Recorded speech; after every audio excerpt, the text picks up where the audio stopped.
80% din cikin mu anan sai ya dawo muka tawo. To Allah kuke gani idan aka ce kowa ya tako motarsa. Ina jin ai ba za mu ƙara taro a wurin Tropicana ba. Da girma DC. Da girma DC ina miƙo gaisuwa. Da girma DC. Da girma DC ina miƙo gaisuwa. Ina so da Allah meeting din mu next. Gaskiya ba za mu yi a Royal Tropicana ba. Allah ya sa mu rajin baya jina. Abinda muke so mu je da Allah wani guri ne yake da parking space na kamar mota dubu. Inda stadium za mu iya zuwa mu je can Allah ya. So idan haka za mu je da motocin mu baka. Ni dai tawa in dai na siyasa na saka wannan tambarin na King Coin a jiki. Din kewaye gari insha Allah. Allah ne wannan aiki. Masha Allah. Bayan wannan shine muna da Inks Nation DAO Foundation. Wannan shine abin da muke ciki. Mu wannan mun dauke ta kamar kasa. In na ce dan Najeriya ne.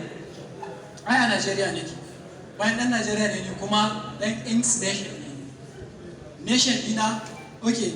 Na ji musu biya karanta ya kusura mana me ma'anar Inks da kuma ma'anar Nation ne. Ba na so shiga cikin wannan is because shi ya bani training. Mun san ko masu musabba ne idan kai kiwon malamin ka gyara ana karatu sai ya kwashi haddarka. To ina gudun kan musu ya kwashi haddata wani ne shi. Inks Nation DAO Foundation shine One United Global Family. Da Allah muna so mu zama haka. Na san tun a yanzu mun zama haka. Wani kewa ya can wani samu wani mare shi gani. Muna da wani gari da ya fi Kano?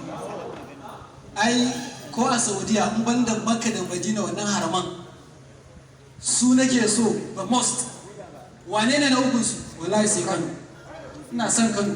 Da haka Inks Nation Global Foundation, One United Global Family Kano chapter shine kun ga gatan barinmu. To wai su wane ne Kano chapter din nan? Su waye jagorori a Kano? Ina jin akwai wanda bai san mai girma DC ba sai yau. Akwai wanda bai san mai girma Secretary General ba sai yau. Akwai wanda da yawa ba su san escorts din Kano. Akwai wanda da yawa wani ma yana local government amma bai san wane ne coordination dan guda mutum ɗaya ne dan autansu. Kun ga dan autansu nan. Wannan shi ne dan autansu. Allah sarki shi ne dan autansu. Su shi suke ba training. To wayannan inda kana neman wane ne Inks Nation Kano. Don Allah ya da wayannan inda ka zo gurin su.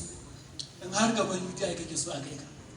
Insha Allah za a kai ka. UTI shugaban kasar Inks Nation. Kowa shi bane. To masha Allah. Dan haka muna ta jin tsoro. Ni ma akwai wanda suka tambaye ni da yawa. Wai wannan abun naku da kuke yi sec ta yarda da shi. Wani ma kai tsaye zai zo ya ce sec ba ta yarda da wannan abun da muke yi. To kuma cikin satin nan sai ga wani abu. Duk da mu duk wanda yake wannan harka ta blockchain technology ya sani. Ba ka da bukatar sai sec ta yi approval din. Kai.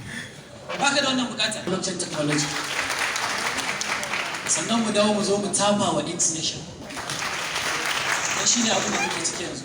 So sai SEC ta ce wai ta yarda da blockchain technology. Ta yarda da harkar blockchain. Wannan yana nufin ta yarda da Inks Nation kenan. Ta yarda da shi. Da haka yanzu ba mu da matsalar ko dan jarida ya zo sa ka a gaba ko wani ya zo dan wani ya tambaye ni. Dan jaridan da ya ce mun wai kun yi rijista da SEC. Na ce kai ma ka yi rijista da SEC? Ai ni ba ruwana da SEC. Na ce ai ni ma ba ruwana da SEC.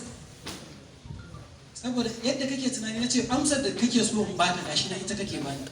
Amma tun da ba layin ka bane kamar yanzu yadda in ka zo ɗaukar rahoto ba zan sa ma baki ba. To idan na zo ina harka ta Inks Nation kawai ka tambaye ni me kake so ka sani wanda shige ma duhu ga kawai ka tafiya. To dole dai ya haƙura. To wannan shi ne.